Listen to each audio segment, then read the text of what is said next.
Dinastia M foi uma série lançada pela Marvel em 2005, abordando uma história que envolve o time de mutantes da editora, os X-Men, e também incluindo o recente time de Novos Vingadores que estava saindo na época. A narrativa aqui, escrita por Brian Michael Bendis, é intrigante do início ao fim, lidando com os desdobramentos de histórias anteriores, trazendo elementos que discutem repercussões pesadas para certas atitudes no mundo dos heróis e também falando sobre a importância dos cuidados mentais e do relacionamento familiar. A trama aqui ela é elevada com os desenhos do ótimo Olivier Coipel, que consegue trazer um dinamismo e fluidez com seus quadros, dando vida ao argumento do autor. Mas antes de entrarmos na história desse clássico propriamente, precisamos voltar um pouco no tempo, para o pior dia da vida dos Vingadores.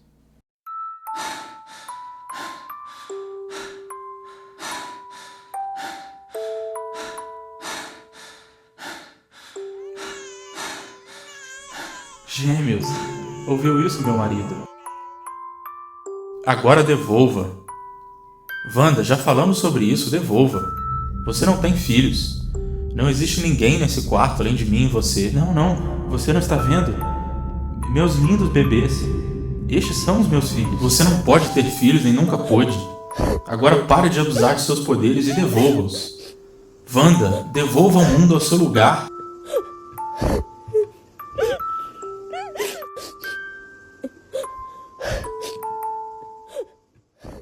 A narrativa de Dinastia M tem seu prólogo nas últimas edições de Vingadores publicadas na época. Bendis assume o livro e faz uma mudança drástica no status quo da equipe, que passa por acontecimentos tão impactantes que acaba por ter o seu fim, ao final da edição especial de número 503. Durante os eventos dessa história, somos apresentados ao fato inevitável que todos esperavam poder ignorar.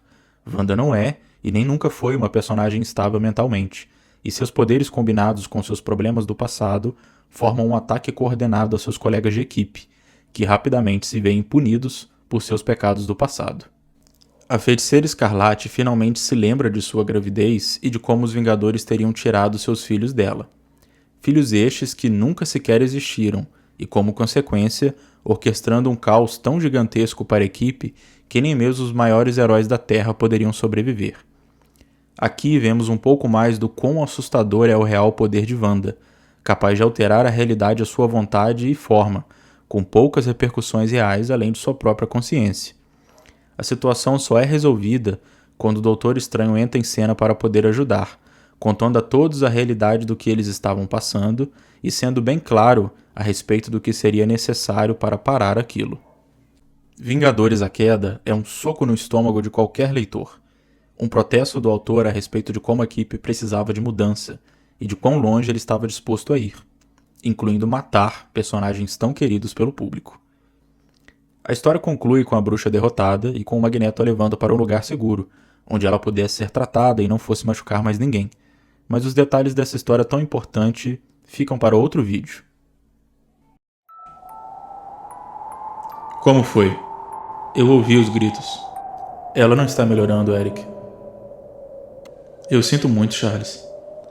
Ela está dormindo? Sim, eu sugeri que ela dormisse. Forcei meus filhos a levarem uma vida infernal por conta das minhas crenças. Por conta de uma guerra que eu acreditava. A verdade é que, além da guerra, eu perdi meus filhos também. Eu estava preparado para sacrificar tudo. Mas eu não imaginei que terminaria assim. Que o sacrifício teria sido em vão. Muitas pessoas acham que eu mereço isso tudo. Talvez. Mas ela não.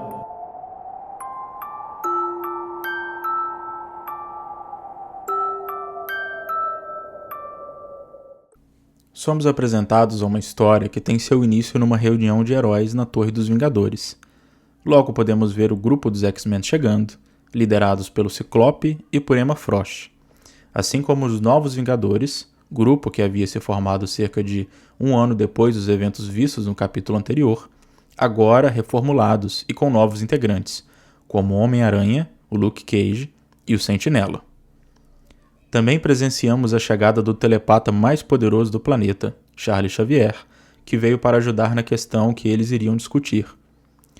Se você já conhece o mundo dos quadrinhos, sabe que quando tantos heróis se reúnem assim, geralmente não é por bom motivo, e de fato não era. Os dois grupos se reúnem para discutir se valeria a pena continuar tentando tratar a mente de Wanda, ou então se valeria mais a pena simplesmente matá-la. Bendis inicia o livro apresentando um argumento moralmente dúbio para o leitor, e assim como os heróis sentados naquela mesa discutindo, nós também pensamos sobre os prós e contras de deixar a feiticeira viver. Ela é sim uma vingadora, e também já foi acolhida pelos X-Men.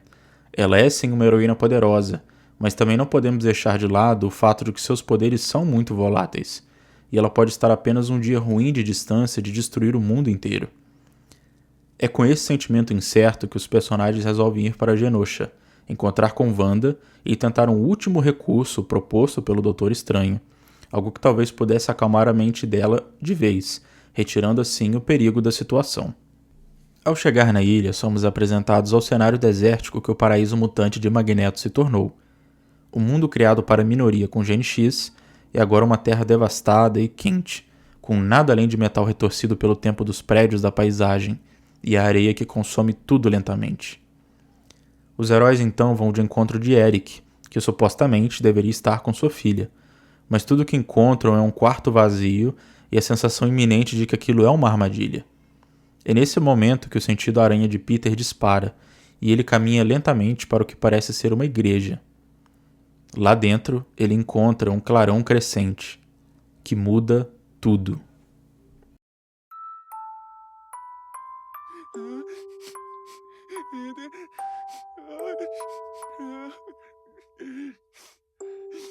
O que você está fazendo, Pietro? Eles vão matá-la. O quê?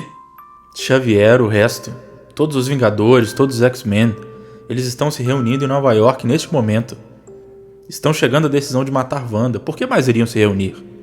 Vão decidir que não há outro meio e vão vir aqui matar a coitada. Minha própria irmã, sua própria filha. Pietro, talvez eles tenham razão. Eu jurei pela minha vida que iria protegê-lo. Primeiro de você e agora deles. Os Vingadores eram a nossa família e agora eles querem matá-la. E você concorda? O que você quer que eu faça, hã? O que você quer que eu faça?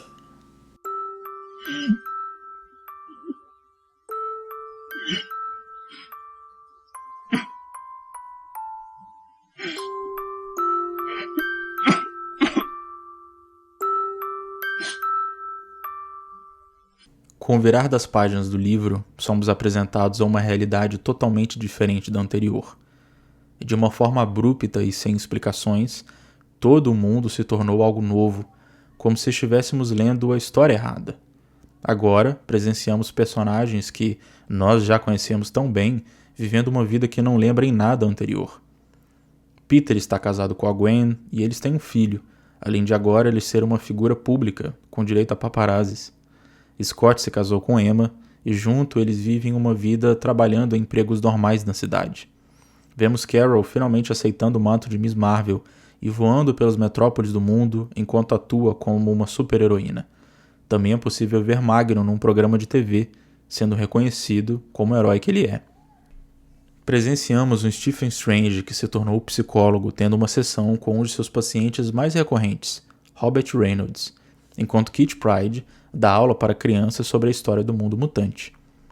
Também vemos um Luke Cage que se tornou dono de uma boate e líder do crime organizado em Nova York, além de um jovem Colossus que agora não teme mais em usar sua verdadeira pele em público. Mais algumas páginas à frente, e vemos o pesquisador e cientista Hank McCoy sem seus pelos azulados, consolando o Henry Pym sobre a falta de oportunidade de emprego para os Sapiens atualmente. Presenciamos também uma Ororo escolhendo seu vestido imponente na França para uma ocasião importante, acompanhada de sua assistente, Janet Van Dyne. E por fim, encontramos um Logan tendo pesadelo com seus passados, quando desperta num susto e se vê como líder de uma equipe de caça à resistência humana. O autor nos traz um mundo onde esses personagens que sofriam discriminação por serem diferentes agora vivem de forma livre e tranquila, podendo ter seus sonhos alcançados e seus objetivos conquistados sem o ódio de outros, um mundo livre de preconceito mutante, onde vemos seres voando pelos céus a todo momento e todos podem ser livres para amar quem quiserem e viverem a vida que querem. É esta a realidade que vemos aqui.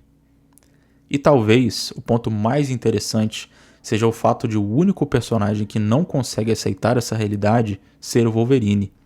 Ele acorda para um mundo tão perfeito que causa estranheza, mostrando para o leitor como a mente de Logan vive numa realidade tão conturbada e triste, por conta dos anos de sofrimento e lavagem cerebral que teve para sobreviver. Aqui vemos o princípio do argumento de Bendis, de como o estado mental de alguém que passou por tanta coisa reage de uma maneira diferente da maioria.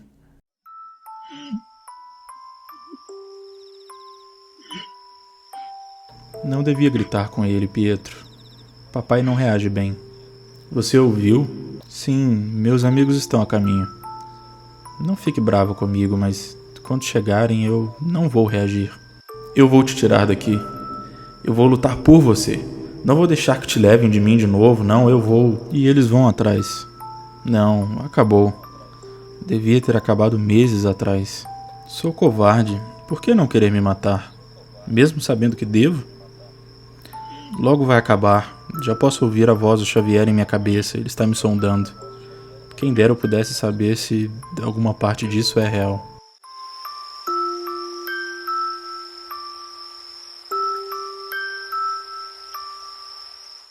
O livro segue com Logan escapando do aeroporto-aviões e indo buscar ajuda para resolver a situação no qual o mundo se encontra. De início, ele tenta ir à procura do professor Xavier, mas logo percebe que ele não pode ser encontrado. Depois, tenta ir atrás de outros mutantes, mas sem sucesso. Nesse meio tempo, ele acaba sendo capturado pela resistência Sapien, liderada por Luke Cage, com apoio do até então falecido Gavião Arqueiro, onde ele é interrogado e conta ao grupo tudo o que aconteceu na sua perspectiva. E é aí que somos apresentados a personagem chamada Layla, uma jovem menina que aparentemente possui habilidades telepáticas e, por algum motivo, também foi capaz de lembrar de como a realidade era antes de tudo mudar. Ela, que se apresenta como uma figura tímida e quieta, se mostra uma peça-chave para a resistência e para a história como um todo, justamente por conseguir desbloquear a memória da outra vida utilizando seus poderes psíquicos. A partir desse ponto, temos uma virada no sentido da narrativa. Se antes a resistência era formada de um pequeno grupo de heróis, agora eles vão atrás dos antigos integrantes dos Vingadores e dos X-Men, para trazê-los de volta à realidade e devolver suas lembranças do mundo real. Libertando um a um, o grupo cresce e ganha força, contra o domínio de Magneto, ou então é o que eles achavam.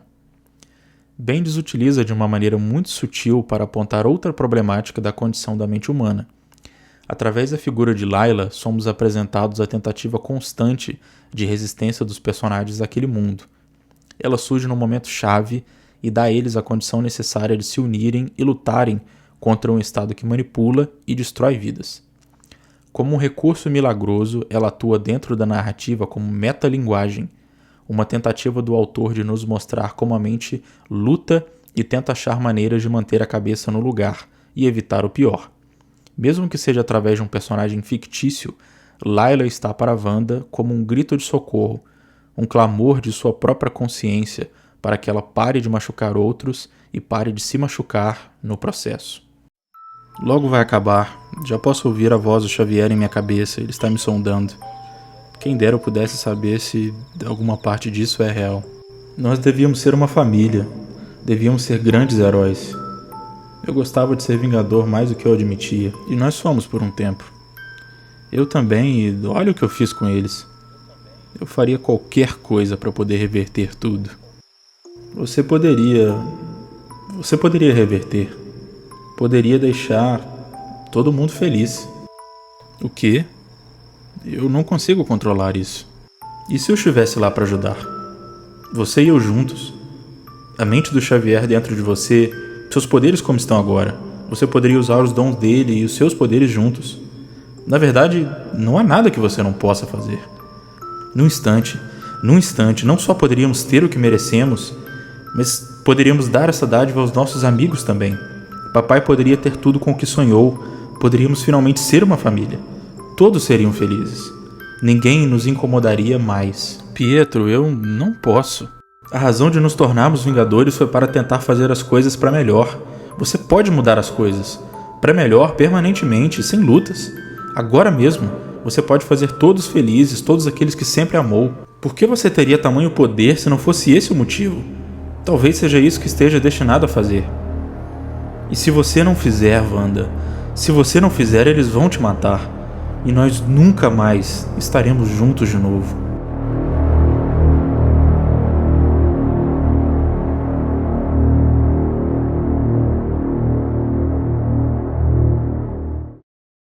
Com a chegada dos heróis em Genosha, podemos ver pela primeira vez a corte de Magnus em toda sua glória. Ele sentado no trono, acompanhado de seus filhos e netos, todos com trajes de realeza sendo admirados pelo mundo todo. Este é o sonho mutante. Do alto dos céus, uma figura metálica pode ser vista, ficando cada vez maior com o passar do tempo. Uma ameaça iminente, uma figura que antes representava o extermínio mutante, agora fica completamente paralisada pelos poderes magnéticos de Eric, que segura a carcaça com tranquilidade, sem perceber, no entanto, que o ataque já havia começado. Chutes e socos, golpes e poderes, mutante contra mutante, herói contra herói. Isto é o que presenciamos nas próximas páginas dessa história que bota esses personagens numa batalha grandiosa aos pés do castelo da dinastia. Escondido da batalha principal, podemos ver um sorrateiro Doutor Estranho indo de encontro à torre mais alta da estrutura. Lá, no quarto mais alto, ele encontra uma mãe brincando com seu filho. Wanda o cumprimenta e eles começam a conversar sobre o que estava acontecendo naquele lugar.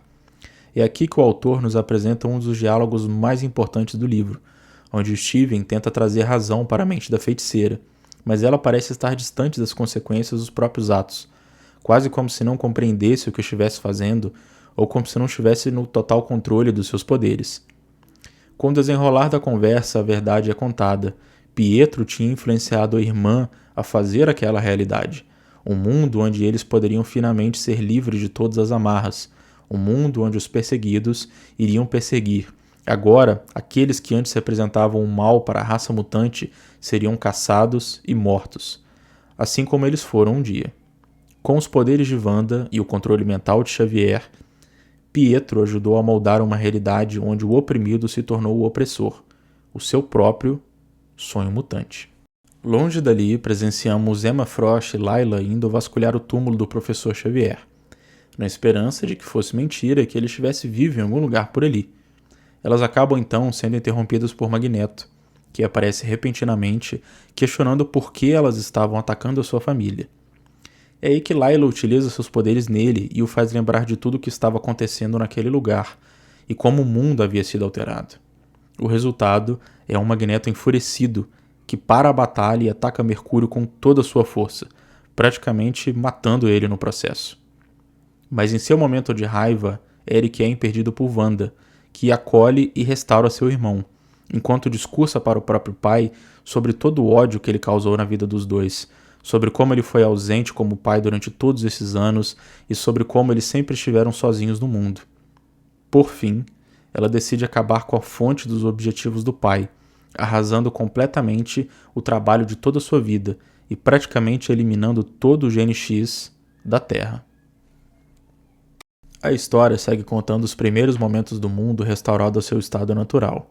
Vemos os heróis de volta às suas casas e famílias originais, vivendo suas vidas como nós conhecemos, mas também presenciamos uma mudança drástica no mundo através dos olhos de Emma Frost, concluindo que dos milhões de mutantes existentes, sobraram apenas 198 em todo o planeta. A Feiticeira Escarlate realmente concluiu seu expurgo.